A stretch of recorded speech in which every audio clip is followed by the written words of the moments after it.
Oke, assalamualaikum warahmatullahi wabarakatuh. Waalaikumsalam. Yang saya hormati Ibu Kepala Seminari Bapak Garut, teman-teman CBP, Pak Suni Purnamasi, Pak Maulana itu. Pada kesempatan ini Bu, kami sebagai CBP ada satu modul dalam CBP itu pada modul 3.1 adalah materinya pengambilan keputusan seorang pemimpin atau pemimpin pembelajaran maupun pemimpin komunitas sekolah di Kota Garut yang berbasis nilai kebajikan. Jadi bagaimana seorang pemimpin itu mengambil keputusan yang berbasis nilai kebajikan. Kemudian pada tahap itu ada dasar yang paling dasar dipertimbangkan oleh negara. Bagaimana keputusan itu diambil dengan berpihak kepada murid itu sendiri kalau di sekolah, kemudian dia mengenai kebajikan, dan bagaimana keputusan itu dipertanggungjawabkan oleh ibu sebagai kepala sekolah. Nah, di sini pertanyaannya ada beberapa, tapi yang saya mau tanyakan kepada ibu sebagai CBP, yang pertama misalnya di sekolah kita ini Seminari Bapak Garut ada beberapa kasus atau banyak ada beberapa kasus yang mungkin ibu bisa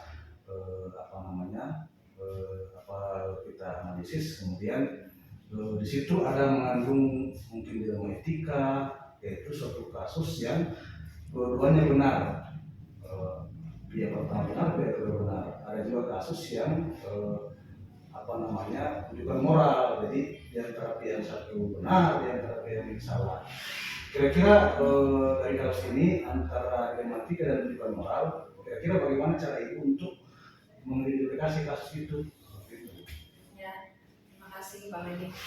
Memang untuk kasus-kasus di sekolah itu ada beberapa terjadi yang seperti tadi yang disampaikan, itu dilema etika dan rujukan moral. Namun bagaimanapun saya harus mengidentifikasi kasus-kasus tersebut. Itu langkah yang saya lakukan adalah kita melihat dulu aturan baik itu aturan pemerintah ya, dan juga aturan-aturan yang ada di sekolah yang sudah diterjemahkan gitu. Juga kebijakan-kebijakan baik itu dari pusat maupun dari sekolah itu sendiri. Kemudian setelah itu juga dilihat dulu norma agama gitu. Ini kan yang tidak bisa dipungkiri ya, bahwa ini adalah salah satu yang penting gitu ya. Jangan sampai aturan itu masih bertentangan dengan agama gitu ya. Dan juga mungkin kita juga harus melihat juga bagaimana kondisi yang ada di lapangan, terutama di masyarakat kita. Ya, itu mungkin benar bahwasanya ibu akan melihat semua segi ya, semua kondisi seperti apa, ibu akan mempertimbangkan seperti apa. Kemudian saya mungkin lagi ke pertanyaan berikutnya Bu, dalam segi pengambilan keputusan ini pada kasus yang dilema etika yang dua-duanya benar nih, ada kedua belah pihak benar. Kira-kira seperti apa yang bisa mengambil keputusan seperti itu dalam kasus dilema etika? Ya, biasanya saya mencari dulu informasi ya sejelas-jelasnya. Jadi saya tidak bisa bekerja sendiri untuk mencari informasi. Oleh karena itu saya biasanya meminta dulu data gitu ya, meminta dulu kejelasan seperti apa kasusnya terjadi, sehingga apa yang saya dapat informasinya itu lebih lengkap. Itu kan nanti akan dilihat nanti bagaimana untuk pengambilan keputusannya gitu. Oke. Ternyata ibu mah visioner ya. Jadi visioner itu maksudnya langkah step by step-nya itu jelas gitu ya. Jadi tertuju dengan baik. Nah, dari langkah-langkah tersebut sebenarnya Bu, dari langkah-langkah atau prosedur seperti yang ibu katakan barusan, seperti apa sih yang bisa ibu lakukan, yang ibu bisa jalankan selama ini di mungkin kan sekarang dari kepala sekolah itu 14 nih, yaitu dengan dilema dan kasus moral-moral yang banyak.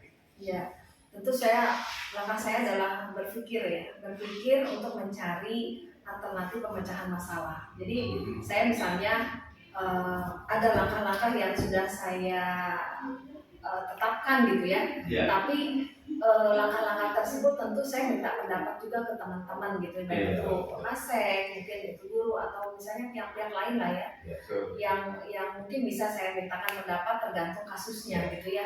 Mungkin itu BK, mungkin itu tata usaha, mungkin itu komite gitu ya. Nah dari situ dari pendapat-pendapat itu saya juga sampaikan gitu ya, saya juga meminta pendapat sehingga ketika penyelesaiannya itu mungkin di lapangan itu akan lebih tahu gitu kan, akan lebih tahu dampaknya gitu ya, dan bagaimana kondisi di masyarakat ketika misalnya satu keputusan itu yang saya ambil itu ternyata tidak baik untuk masyarakat kita, sehingga itu yang nanti akan digodok menjadi keputusan akhir gitu.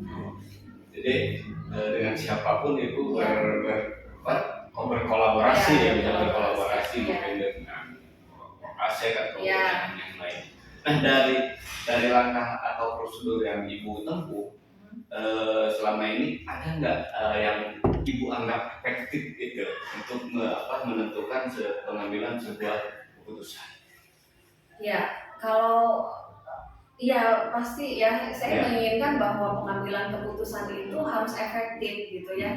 Pertama, ketika itu efektif, betul-betul keputusan yang saya ambil itu tidak terjadi kembali, tidak terjadi kembali dalam kasus yang sama. Kemudian efektif itu dari kebermanfaatan atau adanya peningkatan gitu ya. Nah, itu jadi ketika ada kasus apakah itu dari guru atau siswa, maka penyelesaian itu harus memiliki dampak gitu ya, memiliki dampak, dan saya juga harus memantau gitu. Jadi efektif itu kan tidak bisa secara langsung kita lihat, tapi mungkin beberapa waktu kita harus bisa pantau dulu ya, pantau dulu sehingga oh iya ini keputusan yang saya ambil adalah betul.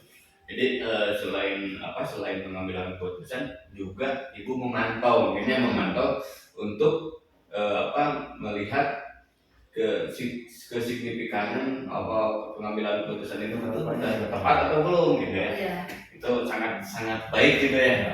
Nah, selanjutnya hal-hal apa saja sih yang selama ini dari prosedur Ibu tadi yang menjadikan tantangan nih buat Ibu, satu tantangan gitu ya dalam memecahkan kasus di SMK Negeri 14? Ya, terima kasih ya. Memang untuk tantangan ini mungkin tantangan saya di sini adalah perbedaan kultur ya, perbedaan kultur di masyarakat gitu ya. Baik di dalamnya juga masyarakat di sini, dalamnya juga ada guru ya. Saya mungkin untuk perbedaan kultur itu kan harus pelan gitu ya, harus pelan dulu masuk gitu ya. Nah kemudian juga kalau untuk masyarakat ya, ini kadang-kadang perbedaan pemahaman mana yang prioritas gitu ya, karena perbedaan latar pendidikan gitu ya. Misalnya saya berusaha misalnya menginginkan, misalnya saya berjuang untuk kelulusan anak ya, misalnya ada kasus itu, tapi malah saya yang ngotot gitu ya, sementara dari pihak masyarakatnya pun tidak berjuang untuk itu. Nah itu kan berarti ada perbedaan kepentingan karena perbedaan latar belakang dari masyarakat gitu. Tantangannya di situ. Oke, lanjut Ibunya. Tadi mendengar selanjutnya, apakah Ibu memiliki tata kelola atau jadwal tertentu dalam menyelesaikan kasus-kasus etika? Misalkan Ibu langsung diselesaikan pada hari itu juga, atau misalkan Ibu mempunyai jadwal tertentu dan bagaimana misalkan tata caranya?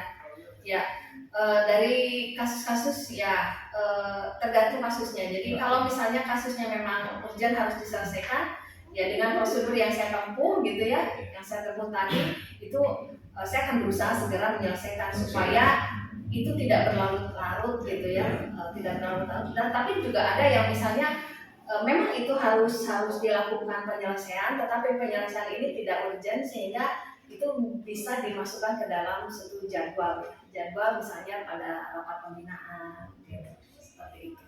Selain itu mungkin ibu ya, apakah ibu memiliki seorang atau apa faktor-faktor apa yang bisa mempermudah ibu dalam menyelesaikan suatu permasalahan di etika seperti itu? Iya, faktor-faktor yang bisa membantu memecahkan dilema etika itu karena saya untuk pengambilan keputusan ini kan saya mempelajari data, jadi faktor data itu memang penting gitu. Jadi misalnya entah data-data yang banyak mendukung untuk keputusan ya, pengambilan keputusan. Kemudian kalau seseorang itu ya saya meminta pendapat tadi ya, entah itu dari seseorang atasan atau rekan kerja atau bawahan, itu saya anggap itu adalah sebuah masukan yang memang harus saya pertimbangkan gitu. Ya. Yang saya dari dengar memang sudah sangat bagus sekali ya. Kalau misalkan ke depannya dari yang ibu tadi sampaikan, apakah ada suatu pembelajaran ke depannya atau kesimpulan yang mungkin bisa ibu petik? Ya karena memang saya belum lama di sini, jadi permasalahan-permasalahan yang timbul itu ya tentu akan mendidik saya. Ya saya di sini meskipun sudah menyelesaikan, tapi saya masih belajar terus gitu ya. Jadi mungkin kan akan berbeda gitu ya antara karakteristik sekolah satu dengan sekolah lainnya, sehingga itu yang nanti dari kasus-kasus tersebut itu akan mendewasakan saya gitu ya, supaya saya bisa lebih bijak lagi, lebih hati-hati lagi dalam kasus penyelesaian masalah, terutama yang motivasi buat saya di kedepannya ya.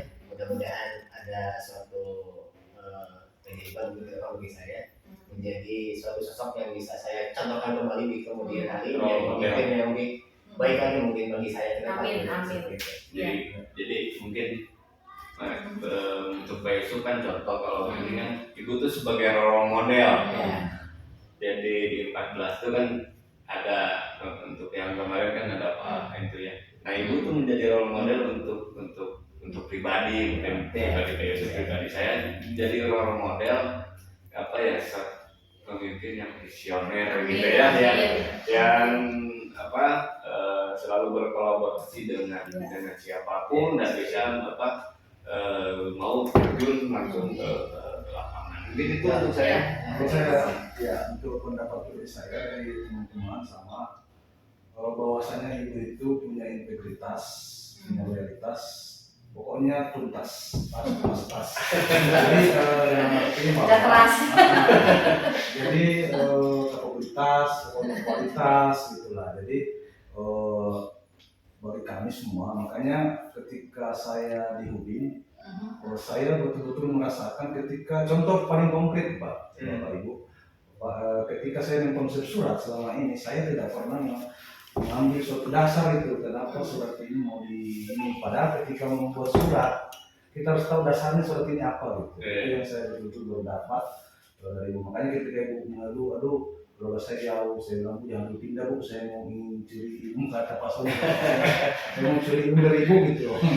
Jadi mungkin itu Pak, jadi ini wawancara sangat menarik Bu ini dari kami, tapi karena mungkin kita dibatasi waktu, jadi apa yang telah Ibu jelaskan tentang apa yang kami tanyakan sangat gamblang, sangat mendetail dan runut, sesuai dengan apa yang diinginkan oleh pokok persoalan ini, sehingga kami betul-betul mendapatkan pencerahan, dapat ilmu baru dari Ibu Kepala Sekolah. Mungkin itu dulu yang kami sampaikan, lebih dan kurangnya kami mohon dimaafkan. Mungkin saya akhiri dengan ucapan wabillahi taufiq wal hidayah. Assalamualaikum warahmatullahi wabarakatuh. Waalaikumsalam warahmatullahi wabarakatuh.